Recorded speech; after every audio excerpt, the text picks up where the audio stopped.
Hi guys, this is Gal from the WordPress channel, and earlier today I had a customer asking me how she can increase the width of her Elementor website in all the pages. And she did look in Google for a tutorial, but she couldn't find one, so I thought I will create one because it's very simple.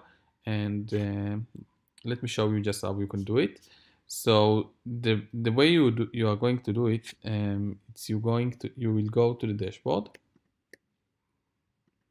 and you will go into Elementor and you will go to settings and you will go into style.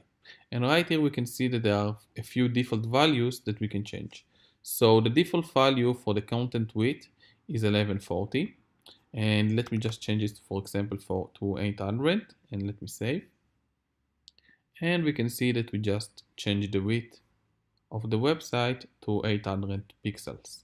And just to make it even more extreme, let me put something even more extreme, like 150. We'll never want to do this, just, oh, you can't. So smaller is 300. So let's do it in 300. And let me show you. You can see the difference.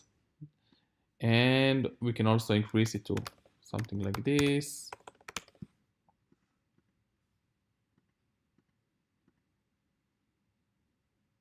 And now it's very big.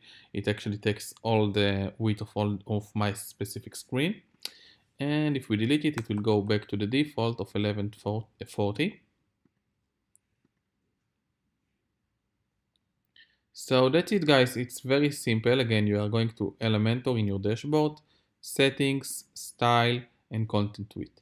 And by the way, you can see that there are a few other settings that you can change here. For example, the tablet breakpoint and the mobile breakpoint when you make a responsive website.